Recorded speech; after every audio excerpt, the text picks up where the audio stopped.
Hello everyone, मैं S के सिन्हा।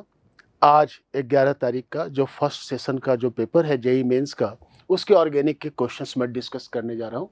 और यहाँ पर आज हम लोगों ने बच्चों के साथ मिलकर के 9 क्वेश्चंस हम लोगों ने कलेक्ट किया है। और पेपर हम कह सकते हैं कि थोड़ा बहुत कुछ 1-2 क्वेश्चंस टफ हैं, बाकी क्वेश्चंस मॉडरेट हैं। तो सबसे पहले हमारे पास एक क्वेश्चन नंबर 1 है। स्टेटमेंट 1, इफ बीओडी मतलब biological oxygen demand is 4 ppm, अगर मान लिया जाए कि किसी वाटर सैंपल का बीओडी बायोलॉजिकल ऑक्सीजन डिमांड जो है यहाँ पर 4 ppm है and concentration of dissolved oxygen 8 ppm, then it is good quality water. Obvious, ये तो सीधा सीधा इन्वायरमेंटल केमिस्ट्री एनसीईआरटी के अंदर में दिया हुआ है कि ये तो बात सही है। If zinc or nitrate salt is more than 5 ppm, zinc or nitrate salt is more than 5 ppm, then it is not drinkable. तो यहाँ पर एक पैराडॉक्स है जो बच्चों से डाटा मिला है। तो यहाँ पे संभवतः क्या हो सकता है, दोनों का अलग अलग डाटा दिया गया हो, लेकिन मैं आपको बता दूं कि अगर जिंक का मोर देन 5 ppm होगा तो एकदम बिल्कुल इंटरनेशनल स्टैंडर्ड के हिसाब से इट इज नॉट ड्रिंकेबल है। तो ऑब्वियस है कि दोनों लाइन करेक्ट है। Both statement 1 and statement 2 are correct. Environmental chemistry का question, it is purely based on facts. तो इस तरीके से आप ये क्वेश्चन नंबर 1 देख रहे हैं। नेक्स्ट हम लोग आगे बढ़ते हैं। तो अगला जो क्वेश्चन है स्टेटमेंट 1 एंड स्टेटमेंट 2। अब ये क्वेश्चन जो है आप देखिएगा, काफी अच्छा सा क्वेश्चन, और ये basically alkyl halide chapter NCERT के अंदर में जो चैप्टर है 12th में, आप उसके अंदर में कह सकते हैं कि ये हमारे पास देख रहे हैं कि बेंजाइलिक कार्बन पे क्लोरो लगा हुआ है और एक न्यूक्लियोफाइल दिया हुआ है, और ये कह रहा है यहाँ पर पारा पोजीशन पे नाइट्रो लगा हुआ है। स्टेटमेंट 1 एक रिएक्शन दिया हुआ है, स्टेटमेंट 2 एक अलग रिएक्शन दिया हुआ है, मिथॉक्सी ग्रुप लगा हुआ है पारा पोजीशन पे और न्यूक्लियोफाइल है, बेंजाइलिक है, 1 डिग्री बेंजाइलिक है, यहाँ भी 1 डिग्री बेंजाइलिक है। और कह रहा है reaction statement 1 follows first order and in second follows second order. तो बेसिकली ये फर्स्ट ऑर्डर और सेकेंड ऑर्डर का मतलब क्या है, ये SN1 SN2 की बात कर रहा है। तो और SN1 कितने ऑर्डर का होता है, तो SN1 फर्स्ट ऑर्डर का होता है। SN2 कितने ऑर्डर का होता है, तो सेकेंड ऑर्डर का होता है। तो आपको ये जज करना है कि वो कौन सी जगह है जहां पर SN1 हो रही है, SN2 हो रही है, दोनों जगह हो रही है। तो बेटा ध्यान देना, यहाँ जो नाइट्रो है, इस नाइट्रो के कारण बेंजाइलिक पोजीशन पे कभी भी कार्बोकैटायन स्टेबल नहीं होगा। मतलब स्टेप 1 में कभी भी SN1 होने की कोई गुंजाइश नहीं है। तो क्या होगा, तो 1 डिग्री बेंजाइलिक है, बड़े प्रेम से यहाँ पर क्या होगा, SN2 होगा। तो पहला नंबर, तो स्टेटमेंट 1 क्या होना चाहिए, SN2 मतलब second order. Reaction in statement 1 follows second order. Okay, अब हम आते हैं स्टेटमेंट 2 पे। यहाँ पे जो हमारे पास मिथॉक्सी ग्रुप है, ये प्लसम ग्रुप है और पारा पे बैठा हुआ है। तो यह इलेक्ट्रॉन दे करके कहाँ स्टेबलाइज करेगा, तो बेंजाइलिक कार्बोकैटायन को स्टेबलाइज करेगा।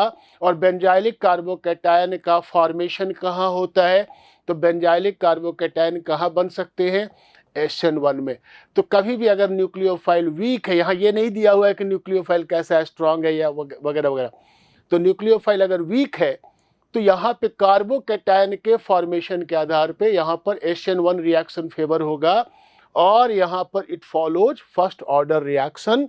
तो इसका आंसर क्या होगा, 2 होगा। Reaction statement 1 is follows second order and 2 follows first order reaction. Okay, अब हम लोग बढ़ते हैं अगले क्वेश्चन की ओर, क्वेश्चन नंबर 3। तो ये जो हमारे पास क्वेश्चन नंबर 3 है, बहुत ही अच्छा क्वेश्चन है। यहाँ क्या है कि आप देख रहे हैं साइक्लोपेंटानोन है और साइक्लोपेंटानोन के बगल वाले कार्बन पे R लगा हुआ है और साथ ही साथ KMnO4 है और KMnO4 के साथ ऑक्सीडेशन कराया गया है। तो KMnO4 के साथ अगर आप सही मायने में देखा जाए तो कीटोन है, और यहाँ पर अगर आप ऑक्सीडेशन कराते हैं तो जहाँ इलेक्ट्रॉन रिच स्पेसीज होगा वहाँ पर ऑक्सीडेशन यहाँ पर होगा। ठीक है, तो ये अगर ऑक्सीडाइज करेंगे तो इस ग्रुप पे ऑक्सीडाइज होगा, ऑक्सीडाइज होके क्या बन जाएगा, तो ये जो कीटोन वाला पार्ट है ये बन जाएगा कार्बोक्सिलिक एसिड, और ये जो हमारे पास पार्ट है this will go for ketone.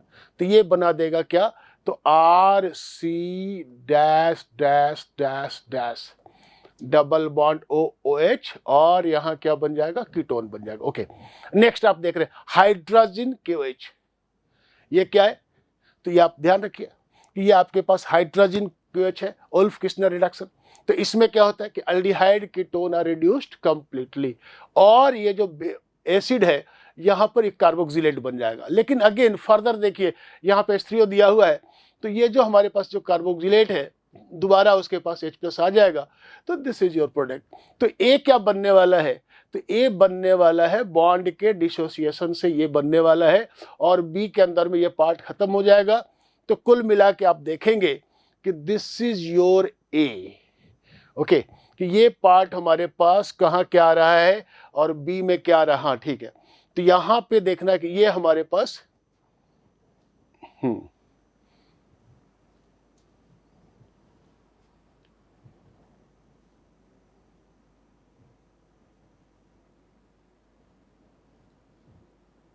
तो ये जो पहला वाला पार्ट है हमारे पास R C double bond O, अच्छा हाँ यहाँ पे आर डबल, ये तो सी डबल एच ही होगा, है ना, तो यहाँ ध्यान देना।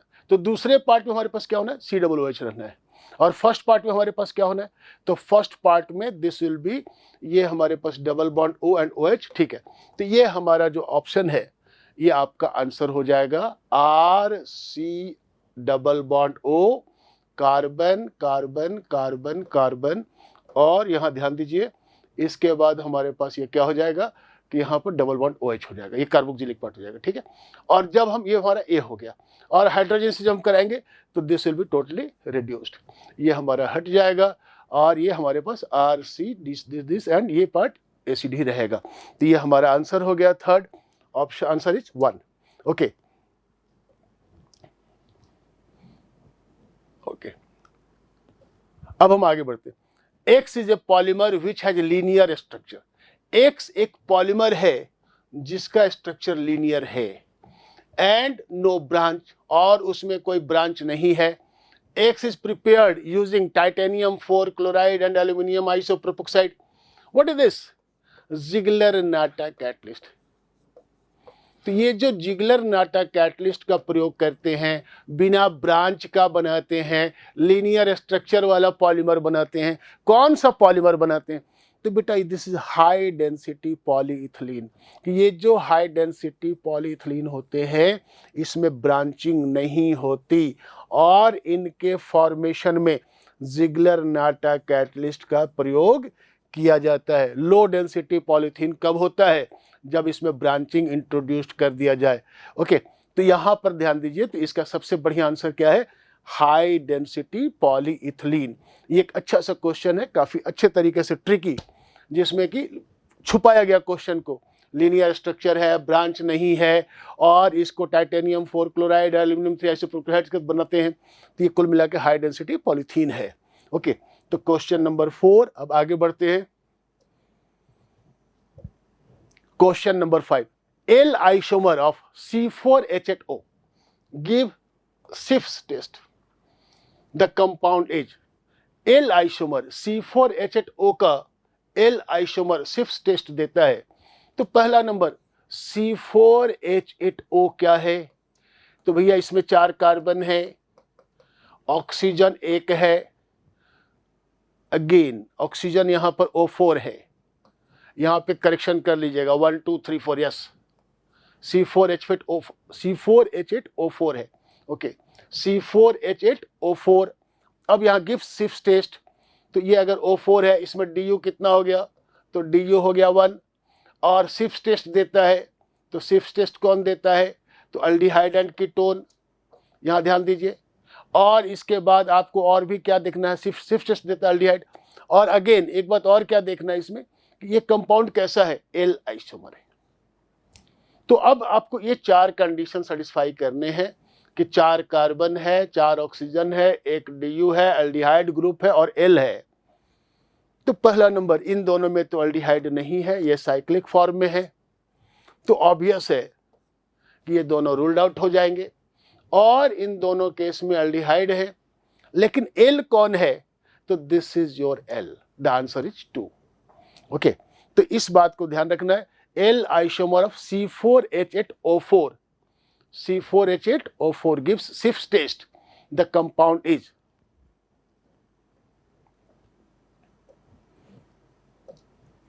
next. The correct order of electrophilic aromatic substitution of given compound. ये 4 कंपाउंड है, आपको देखना है कि इसमें EAS का ऑर्डर क्या है। तो बेटा जब भी हम बात करते हैं EAS इलेक्ट्रोफिलिक एरोमेटिक सब्स्टिट्यूशन, तो आपको पता है कि EAS में बेंजीन पे इलेक्ट्रोफाइल अटैक करता है। तो इलेक्ट्रोफाइल कौन से बेंजीन पे आएगा? तो सीधी सी बात है, अब ये देखो इलेक्ट्रोफाइल, इसके पास पॉजिटिव चार्ज है, यहाँ पर इलेक्ट्रॉन डेंसिटी की कमी है, तो भाई ये इसके पास अगर इलेक्ट्रॉन नहीं है, ये कटोरा लेकर के बैठा हुआ है, तो वहीं जाएगा जो इलेक्ट्रॉन का ज़्यादा धनी होगा, जहाँ इलेक्ट्रॉन ज़्यादा होगा।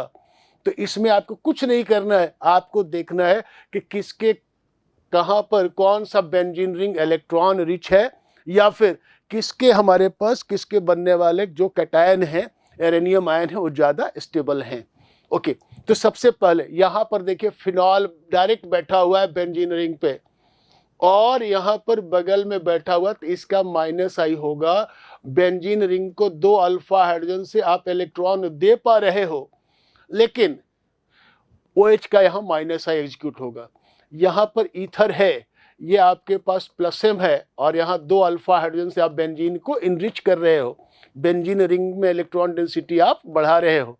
लेकिन सबसे अधिक कहाँ बढ़ रहा है? फर्स्ट में। क्यों? क्योंकि ऑक्सीजन यहाँ पर डायरेक्ट कंट्रीब्यूट कर रहा है, और साथ ही साथ आपके पास 4 अल्फा हाइड्रोजन भी है। तो कुल मिलाकर के इलेक्ट्रॉन डेंसिटी कहाँ ज़्यादा है? फर्स्ट में, देन थर्ड में, और फोर्थ में क्या होगा? ये तो -M लग रहा है, यहाँ पर कार्बोकैटायन बनेगा, ये इलेक्ट्रॉन डेंसिटी को बाहर खींच के ले जाएगा, ये तो बेंजीन को कंगाल बना देगा। तो आप समझे कि correct order of electrophilic aromatic substitution कहाँ हो रहा है? तो सबसे बढ़िया तो हो रहा है फर्स्ट में, देन कहाँ हो रहा है? थर्ड में, देन कहाँ हो रहा है? सेकंड में, देन कहाँ हो रहा है? 4 में। तो भैया ये कौन सा आंसर आ गया? तो 1 3 2 4। Okay, this is your answer. अब हम लोग आगे बढ़ते हैं अगले क्वेश्चन की ओर। अच्छा सा क्वेश्चन है, एक कंपाउंड दिया हुआ है, इसके Y मोल लिखे, ओके, और यहां पर दिया हुआ है कि इसके X है, X methyl magnesium bromide, X क्या मोल है। Y मोल पे X मोल ग्रिग्नार्ड अटैक करता है, यहां पर एक H3O+ भी दिया हुआ है बाद में सेकंड स्टेप में, तो ये प्रोडक्ट बनता है। तो आपको बताना है कि X/Y का वैल्यू क्या है। तो बेटा ये ग्रिग्नार्ड का क्वेश्चन अच्छा सा क्वेश्चन है। तो जब भी हम ग्रिग्नार्ड यूज करेंगे, मान लिया जाए let Y equal to 1 mole, let Y equal to 1 mole, कि अगर ये 1 मोल होगा तो क्या होगा? तो ये होगा कि यहाँ पर मिथाइल मैग्नीशियम ब्रोमाइड कितने लगेंगे? तो यहाँ ध्यान दीजिए, मिथाइल है कार्बेनायन, ये लेकिन इतना स्ट्रॉन्ग कार्बेनायन के साथ साथ स्ट्रॉन्ग बेस भी है। तो सबसे पहले तो ये प्रोटॉन खा जाएगा, एसिडिक प्रोटॉन है, तो 1 मोल तो यहीं पर खा गया। अब अगर आपने कहा है कि नहीं हमारे पास ज़्यादा भी है, तो मिथाइल मैग्नीशियम ब्रोमाइड, तो इसका दूसरा मोल कहाँ अटैक करेगा? HCO। तो अटैक करने के बाद क्या बनाएगा? O-, और यहाँ पर क्या हो जाएगा? O-, यहाँ क्या लग जाएगा? Methyl. This is your product. तो आप 2 मोल मिथाइल लेंगे, तो 1 मोल एसिड बेस में जाएगा, 1 मोल इलेक्ट्रोफिलिक एडिशन रिएक्शन में जाएगा, और इसके बाद अब अगर आपने H3O+ ले लिया, तो ये एक यहाँ आ जाएगा H, एक यहाँ आ जाएगा H। ओके, तो this compound will be formed. तो क्या समझ में आया कि अगर Y का वैल्यू 1 है तो X का वैल्यू कितना है? 2। तो X/Y इक्वल टू 2। तो बेटा यहां पर जो आंसर है, द आंसर इज 2।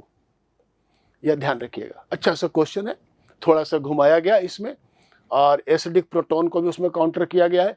तो X/Y इक्वल टू 2, अगर आप Y को 1 मानते हैं तो X का वैल्यू 2 आता है, तो ऑब्वियस है कि x by Y equal to 2। ठीक है, अब हम लोग बढ़ते हैं अगले क्वेश्चन की ओर। Question number 8। ये क्वेश्चन है, इसमें थोड़े से कंफ्यूजन है, बच्चों ने जो बातें बताई हैं। अब किसी ने कोई कैटायन बताया कि कोई कैटायन नहीं लिखा हुआ था, स्टेबल कैटायन नहीं लिखा हुआ था, जो भी।